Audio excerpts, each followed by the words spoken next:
उन्होंने संविधान लिखने में अपने 3 बेटाओं को परिवार की आहुति दिया। मानना चाहिए, हाथ में चूड़ी पहन लेना चाहिए। कोई बात करते हैं समृद्ध दलितों को आरक्षण छोड़ देने का, कोई बात करते हैं ईडब्ल्यूएस को 10% आरक्षण दे देने का। संघ भाजपा को जाकर के चरण स्पर्श करे, वो हमारा बेटा नहीं हो सकता, हमारे समाज का नेता नहीं हो सकता, बाबा साहब आम्बेडकर का अनुयायी नहीं हो सकते, आम्बेडकरवादी नहीं हो सकते।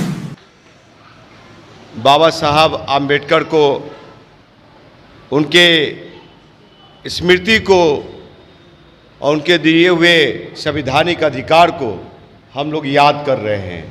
और यहाँ पे जो डॉक्टर भीमराव आम्बेडकर संस्थान है, उसके तत्वाधान में जो कार्यक्रम सम्मान समारोह का आयोजन किया गया है, और उस कड़ी में मुझे मुख्य अतिथियों के लिस्ट में शामिल किया गया। इसके लिए आदर्श भाई को मैं तहे दिल से शुक्रिया अदा करता हूं और धन्यवाद देता हूं। उनके सारे इंटायर टीम को मैं धन्यवाद देता हूं। देखिए, बाबा साहब आम्बेडकर ने जो संवैधानिक अधिकार दिए, वो सिर्फ कागजों के लिए नहीं दिया है कि मुझे ये अधिकार है, मुझे वो अधिकार है। अधिकार को जानना होगा, पहचानना होगा, अनुच्छेद को पढ़ना होगा और उसकी लड़ाई लड़नी होगी। आज भी आज़ादी के 76वें साल बाद भी हम लोग गुलाम हैं, हम लोग की पूर्ण आज़ादी नहीं मिली। कहीं पे बात की जा रही है हिंदू राष्ट्र की, कहीं बात की जा रही है दलिस्तान की, कहीं बात की जा रही है साहब कि इनको एक खास वर्ग, खास मजहब को पाकिस्तान भेज दो। ये कैसा देश बनाया जा रहा है? बाबा साहब संविधान में कभी भी ऐसा कल्पना नहीं किया।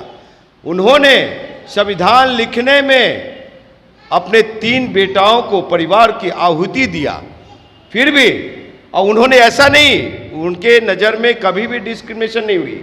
उन्होंने सभी को बराबर का अधिकार देने का काम किया।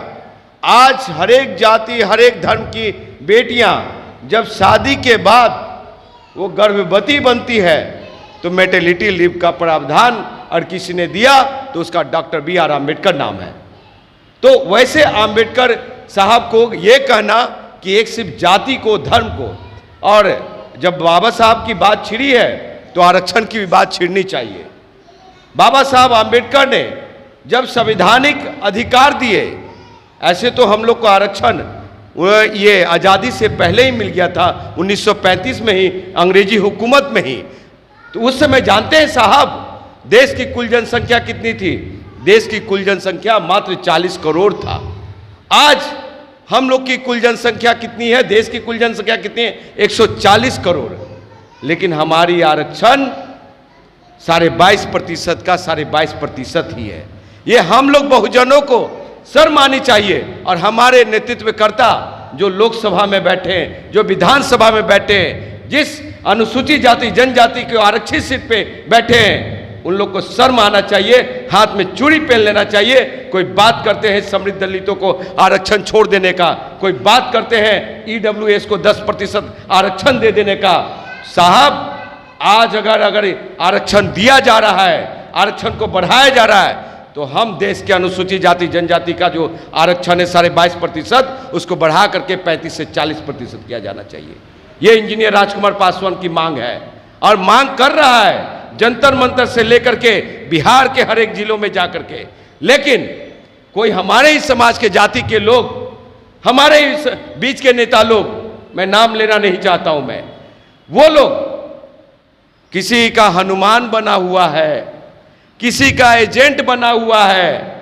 बनो साहब, मना नहीं कर रहे हैं, लेकिन आपको बता देना चाहता हूं कि जो संघ भाजपा को जाकर के चरण स्पर्श करे, वो हमारा बेटा नहीं हो सकता, हमारे समाज का नेता नहीं हो सकता, बाबा साहब आम्बेडकर का अनुयायी नहीं हो सकते, आम्बेडकरवादी नहीं हो सकता।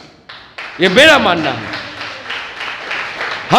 हम लोग युवा नौजवानों को यह सोचना होगा कि हमारा नेता कैसा हो, हमारे समाज का बेटा कैसा हो। साहब, आज हमारे समाज के लोग समाज के हितैषी नहीं है। वो जानते हैं कौन सा राजनीति खेल खेल रहे हैं। व्यापार है, व्यापारी आपको बेच रहे हैं, आपकी ताकत को बेच रहे हैं, कभी उस घर में कभी उस घर में। क्या यही रह गया है? हमारे देश के सम्मानीय प्रधानमंत्री नरेंद्र दामोदर मोदी साहब, जिनको मैंने चुना, आप सभी ने चुना, बड़ा आदर सम्मान है करता हूं मैं। 2014 में क्या कहा उन्होंने? हम राजनीति करने नहीं आए, लेकिन सच को सच कहने की मैं ताकत रखता हूं मैं। भाइयों और बहनों, प्रतिवर्ष 2 करोड़ रोजगार दूंगा। क्या हुआ? जुमला हुआ। काला धन मैं लाऊंगा स्विस बैंक से, सब गरीबों के खाते में 15-15 लाख रुपया दूंगा मैं। आए क्या किसी के खाते में 15-15 लाख? हाजीपुर की जनता ने मुझे मान सम्मान दिया। 3.6% वोट मैंने काटा उस हवा में, और फिर मैं युवा बिहार सेना पार्टी बनाया। आप लोग बहुजन के लोग हैं, हमारी सोच बहुजन है, हमारी पार्टी बहुजन के मानने वाले लोग हैं, बाबा साहब आम्बेडकर के मानने वाले लोग हैं। अगर हमारी जरूरत जहां भी पड़े, लाठी में, डंडे में, आहुति में, इस शरीर का एक एक कतरा आप युवा नौजवान साथियों के लिए है, इन माताओं बहनों के लिए है। जय हिंद, जय भीम, नमस्कार।